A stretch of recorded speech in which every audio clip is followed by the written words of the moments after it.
Well, he'd been there many times, but one time he went on with Christopher Hitchens, and I it love was Hitchens, he's dead now. You know that? Yeah. Yeah. Wait, who's Christopher Hitchens? He's the a atheist, brilliant, the most famous atheist ever. One of the most famous atheists. Just brilliant. Yeah, brilliant guy. Writer. You know who was great on that show was John Hamm. Did you see that one? No. So anyway, Hitchens is on with Mos Def, and Mos Def doesn't know the difference between Al Qaeda and the Taliban. They don't understand. He didn't like. He's like, well, somebody needs to tell me. And then Hitchens sort of like broke down like all of his like kind of exposed his lack of understanding about this thing that he was talking about. He had an opinion on it. Yeah. But it was like the way Christopher Hitchens did it was so dismissive of like Mos Def's intellect. It was really like it was it's like. He took him to, like, if you're gonna have a disc contest, he took him to his place. Well, because he took him to he dragged Mos Def into an intellectual war and drowned him. No, wait. Really quickly, like, come here, let me hold on to you for a second. Yeah. Plunge. He goes in there, guy. It's just sometimes you don't realize you can't talk a certain way around a dude like that. Yeah, he'll take you to task every time. That's his job. He is an intellectual. And okay, this is what I have to say about nuclear weapons in general, okay? First of all, the nuclear club should be disbanded because America has proven that there's no country who's going to really be responsible with this shit, okay? In less than 100 years, you got Hiroshima, Nagasaki, and Chernobyl. Gorbachev, I agree when he says there should be nuclear disarmament. There should be no nuclear club. You can't get on Iran's back and say, you can't have nuclear arms, but we can. Oppenheimer was right. We should have never built this shit to begin with.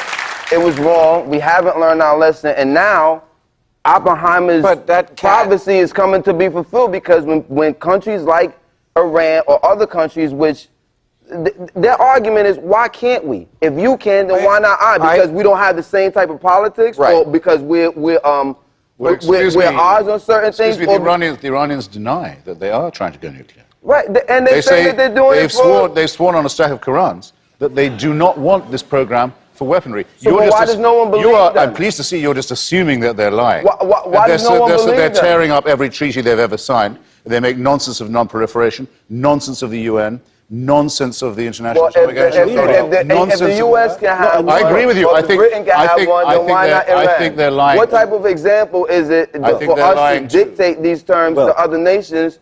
Meanwhile, where's their right to self-determination? Iranian surrogates, they're lying. They're lying surrogates in the Middle East are using mushroom clouds as their flags. Yes. As their flags. Who is? Iranian surrogate groups like Hezbollah and Hamas. Right. I was at a Hezbollah rally in Beirut. They're using mushroom clouds as their flags. Salman's quite right. I was at a Hezbollah rally in Beirut last month. The slogan now, the flag, the symbol, the logo is a nuclear mushroom cloud. Okay. That's their party symbol. What is the response of the West supposed to be to that? What, to say hands off or we're going to blow you up? Eye for an eye leaves everybody blind. Martin Luther King said this. There needs to be a generation in this lifetime, in this time that we're living in, at least half of a generation that lives without war. For the sake of the children and for the sake of the environment that we all, so covet now. War is an environmental issue. I'm not crying you a river. War is an environmental issue. Digging uranium and steel out of the ground to create bombs and guns to kill other people is a negative environmental issue. What do you think? Why won't you just put a moratorium on that? What do you think the mullahs want it for, then? I'm not concerned with the issues of religion. You have religious nuts everywhere. And to be perfectly honest, everybody has a religion. Some people's religion is their not us. Not on this side of the room. Not over here, baby. Let me finish the point. I know you love this. You're like, I'm gonna get Mos Def on with Christopher Hutchins and Salman Rushdie and my non-God-believing friends. We're gonna eat his ass up.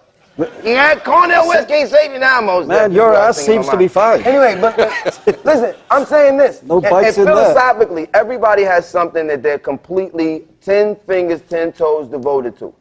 That is a guiding principle in your life, something that you give all of yourself to. Human beings are hardwired to be completely devoted to something. So I'm using the word religion to where it doesn't belong. Well, no, not where it doesn't belong, but just to animate that idea. It doesn't have to be religion for you, but you have something in your life that is a guiding principle for you that you're completely devoted to. It's not faith.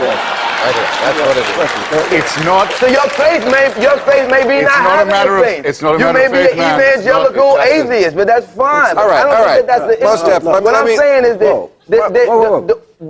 the war period is a threat. No, we agree. War, bad to the faith. Yes, human no spirit. one's for war. No, war is... Theocracy, But, you know- theocracy is a threat by itself.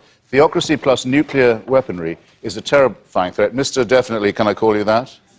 I heard you, before I came on, I heard you say you didn't care about Osama bin Laden. You'd rather talk about New Orleans. Wait till someone who thinks like bin Laden gets hold of an apocalyptic weapon. You will stop sounding so funny. I don't have that type of promise you that paranoid viewpoint of the world. I think, you know, This is not paranoia. There's only one group in the world that currently wishes to get nuclear weapons to use them. That's only... But there's one, there are groups, Wait, let him finish his thought. Okay. Sorry. And that is radical Islamist politics, wherever you find it. In Pakistan, where 2/3 of the power elite, the military leadership and the Secret Service leadership, are pro-Islamist, are desperate to get their untrammeled hands, without elected bodies to restrict them, onto nuclear weapons, which they already possess. The Iranians, ditto. And their surrogates in Hezbollah are already boasting with their flags about the use of that weapon.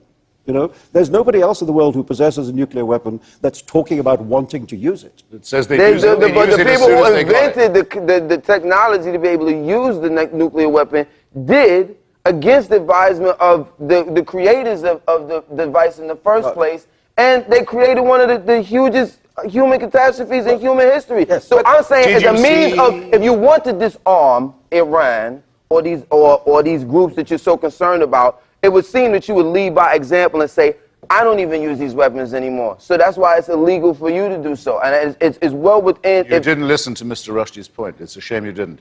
I think I did. There are those who exactly have the weapons as it might be. It's a bad idea. I agree with you, but have them as a status quo fact. It's a nuclear monopoly or duopoly. There are those who want to get hold of them so that they can immediately detonate them. If you don't see that difference, you don't see that difference. But I'll just have to leave it with the audience. But I have to say, you know, I've spent a lot of my life marching on ban the bomb marches. You know, so I don't need to be told that these are bad things. I know that. I spent a lot of my youth fighting that the bomb itself, that the deployment of cruise missiles, that all kinds of things should be limited. You know, obviously they should. But as I say, I repeat, right now there's only one group in the world that wants to actually explode nuclear weapons. And that is... But is that a hard fact that they express? And boasts about it in advance. All right, I want to move on to bring on the apocalypse, bring on the end of the world. Shut up, everybody.